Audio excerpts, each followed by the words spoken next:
Welcome to STV life. இன்னைக்கு வீடியோவில் நம்ம என்ன பார்க்க போகிறோம்னா, நடிப்பு நாயகன் சூர்யா அவர்களோட வியக்க வைக்கக்கூடிய வாழ்க்கை பயணத்தை பற்றி தான் பார்க்க போகிறோம்.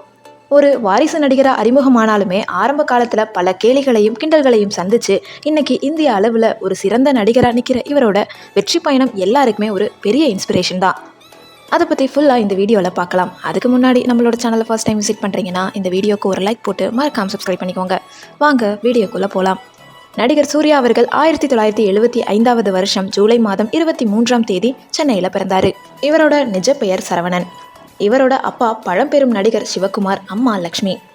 இவருக்கு கார்த்திங்கிற ஒரு தம்பியும் பிருந்தாங்கிற தங்கையுமே இருக்காங்க. லயோலா காலேஜில் பிகாம் படித்து முடிச்சு சூர்யாவுக்கு ஆரம்பத்தில் சினிமா மேலே துளி கூட ஆர்வம் கிடையாது. நம்பவே முடியாத ஒரு விஷயம் என்னன்னா, சினிமாவில் வரத்துக்கு முன்னாடியே ஒரு துணி ஏற்றுமதி நிறுவனத்தில் சாதாரண ஊழியராக வேலை பார்த்தாரு. அங்கே தான் ஒரு நடிகர் சிவகுமாரோட பையன்னு காட்டிக்காம மாதம் 736 ரூபாய் சம்பளத்துக்கு வேலை செஞ்சாரு. தான் ஒரு நடிகரோட பையன்னு தெரிஞ்சா அங்கே மரியாதை வேற மாதிரி இருக்கும்னு நினச்சி கடைசி வரைக்கும் அதை ரகசியமாகவே வச்சிருந்தாரு. 1997 வருஷத்தில் வசந்த் இயக்கத்தில் வந்த நேருக்கு நேர் படம் மூலமாக சினிமாவுக்கு அறிமுகமானார். ஆனால் ஆரம்பத்தில் சூர்யாவுக்கு நடிப்பு, டான்ஸ், ஃபைட் இதெல்லாம் அவ்வளவா வரலன்னு நிறைய விமர்சனங்கள் வந்தது. உனக்கு நடிப்பு வராது, நீ எதுக்கு சினிமாவுக்கு வந்தன்னு பல பேர் முகத்துக்கு நேராக கேட்டாங்க. ஆனால் சூர்யா எதையுமே கண்டுக்காம தன்னோட குறைகளை திருத்திக்க கடுமையாக உழைச்சாரு. 2001 இயக்குனர் பாலா அவர்கள் இயக்கத்தில் வந்த நந்தா படம் சூர்யா அவர்களோட வாழ்க்கையவே மாத்துச்சு. அது வரைக்கும் பார்த்தவங்க இந்த படத்தில் நடித்தது சூர்யாவா எல்லாருமே ஆச்சரியப்பட்டாங்க. அது தொடர்ந்து காக்க காக்க, பிதாமகன், பேரழகன்னு ஒவ்வொரு படத்துலையும் தன்னோட அபாரமான நடிப்பை வெளிப்படுத்தினார். குறிப்பாக சொல்லணும்னா கஜினி படத்துக்காக அவர் செஞ்ச உடல் மாற்றமும் அந்த சிக்ஸ் பேக் தோற்றமும் ஒட்டுமொத்த இந்தியாவையே திரும்பி பார்க்க வச்சது.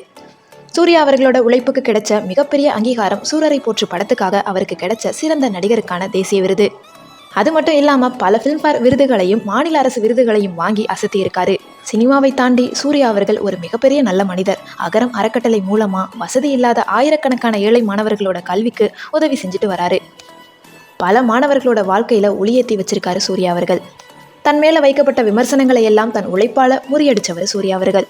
விடாமுயற்சி இருந்தால் யார் வேணாலுமே ஜெயிக்கலாம் அப்படிங்கிறதுக்கு இவரே ஒரு மிகச்சிறந்த உதாரணமாக நம்ம சொல்லலாம். இந்த வீடியோ உங்களுக்கு பிடிச்சிருந்தா லைக் பண்ணுங்கள், கமெண்ட் பண்ணுங்கள், ஷேர் பண்ணுங்கள். சப்ஸ்கிரைப் பண்ணாமல் பார்த்துக்கிட்டு இருந்தீங்கன்னா ப்ளீஸ் சப்ஸ்கிரைப் பண்ணிக்கோங்க. தேங்க்யூ ஸோ மச் ஃபார் வாட்சிங்.